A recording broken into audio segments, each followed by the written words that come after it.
There are seasons when life feels like a storm.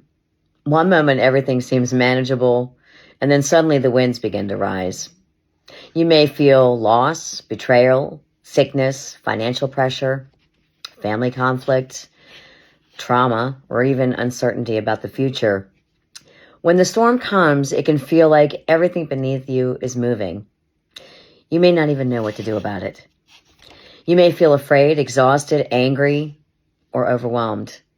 You may even wonder, where's God in the middle of all this? But today I want to remind you of this very truth. When the storms of life come, anchor yourself to the one who is steady. See, God is steady. He's steady when life is not. People may change, circumstances may shift, doors may close, plans may fail. Even our emotions can change from time to time.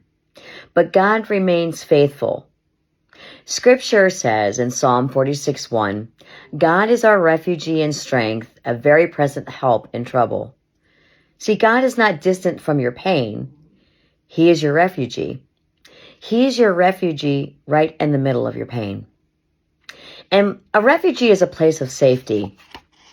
Strength is what sustains you when your own strength is gone. And a present help means that God is with you right now. He's here with you right in the midst of everything that's going on in your life. And he's not only with you after the storm is past, he's with you even in the calm. So see, you don't have to wait until everything is fixed before turning to him. So what does it mean to be anchored? An anchor keeps a vessel from drifting when the water becomes rough. The anchor does not eliminate the waves, but it helps keep the vessel from being carried away by them. So in the same way, anchoring yourself in God does not mean that you'll never experience trouble. It just means that the storm doesn't have to determine your direction. For example, when fear says you're going under, God says, I am with you.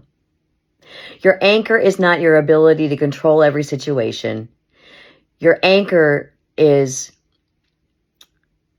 not even another person's approval. Your anchor is not pretending that you're strong. Your anchor is God.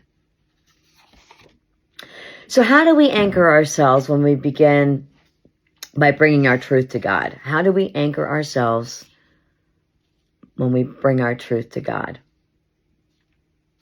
Well, that's something I want to discuss with you today. Something very near and true that happened to me recently that I want to share with you. But I have a father wound. I was abused from the time that I was 5 years old. And when I was 13, it went into the sexual and physical abuse. It resulted into trauma, which resulted into me having PTSD most of my life. And because I have this father wound, a lot of things have happened to me over my life through the trauma that I suffered, the trauma that I never got healed. And because I have trauma, and because I didn't get healed, I anchored myself to things that didn't serve me. I was anchoring myself to my children, to my job, to people, to family. I was anchoring myself to things that weren't serving me well. I'll give you another example. I anchored myself to cigarette smoking. Cigarettes became my vice when I would be anxious or stressed out. And the funny thing about the cigarette smoking is that I would smoke one after another. I was a chain smoker, drinking coffee also, the caffeine and the cigarettes. But I felt that when I was anxious that I needed another cigarette. I thought that the cigarette actually calmed me. It didn't. It made my anxiety a lot more worse than I realized. And then there were times that I turned to drinking. And see, because I put my anchor into my children or my family, see, those things change in your life. My kids grew up, they left home. Family, things change with family. I had family loss. My mom, my dad, my sister died, all in a span of a year. So see, God set me on a healing journey because I was having so many problems with what I was anchoring onto. I was holding on too tightly to the things that didn't serve me well. And so what God did was he started to remove these things from my life one by one. He had me quit smoking. He had removed myself from people and family members. He started removing these things from my life that were actually holding me back. And when he removed them, I started to feel really strange. I felt very unsteady at first. I started feeling like I didn't know if I was going to fall over. I didn't know what was going to happen because I depended upon these things so much in my life. And what God was trying to show me is that I was anchoring all to the very wrong things.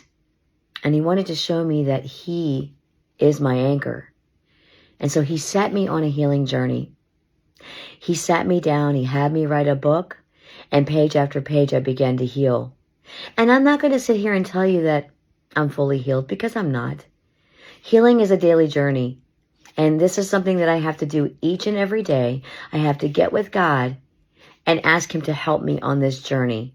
I have to ask him to help direct my steps to the safest next steps. He has helped me speak my truth, and he also had to help me to forgive. Forgive my abuser so that I could move on. So see, scripture here says in Isaiah 41:10, it reminds us of this. Fear not, for I am with thee. Be not dismayed, for I am thy God. When your feelings become loud, scripture gives your soul something steady to hold on to. And while I was going through this healing journey, God showed me many places in scripture to remind me that he is with me. Not just when I was going through the pain, but also at times when I was having great times. He was with me through it all. He was with me in my story all the way through, from the time I was a child all the way through now. He was with me. He was the one that sustained me. He was the one that kept me steady. Trauma and painful experiences can make you feel shipwrecked. And believe me, many times I've felt shipwrecked. You may feel as if you've been left alone to survive the damage. And many times I felt like that. But I'm going to tell you that God never left my side. He was always with me. He never left me. He never forsook me. But you're not abandoned. You're never abandoned. Okay? God does not leave you. God sees the places where you've been wounded. He sees what others have ignored. He knows the story behind your reactions to the way they maybe have treated you. And he knows your silence and your exhaustion. The storm may have affected you, but it doesn't need to define you, to define who you are. So let me ask you, what have you anchored your life to? What have you anchored onto right now? People, circumstances, money, control, or your own strength? All of those things may change, and they probably will change. But Jesus Christ is the one thing that you can count on that will remain steady in your life. And lastly, I want to ask you this question. Have you given your life over to Jesus Christ? If not, my hope and prayer is that you will accept his free gift of salvation today. And I hope that you'll begin your healing journey with him. You don't have to have everything all figured out. You don't have to be all fixed and ready before you talk to him. You can talk to him right as you are right now. You can talk to him in your pain and your grief. And you can talk to him and tell him you don't even know what to say. You can tell him that you don't even know where to begin. Just talk to him. Lift it to him. Tell him where you are. Tell him what you're feeling.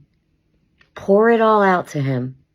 And ask him to help you speak your truth and take you to your safest next steps. And that may be that you need to speak to someone who may be a spiritual counselor or just a regular counselor. Maybe you need to be medicated in some sort of way. Only God knows the answer to that. And the only way you're going to get that answer is to bring it to him. He is the one that you can totally anchor your life to and count on each and every day to remain steady and who will direct you to your safest next steps. And my hope and prayer truly is that you'll begin this journey with him today. May God bless you.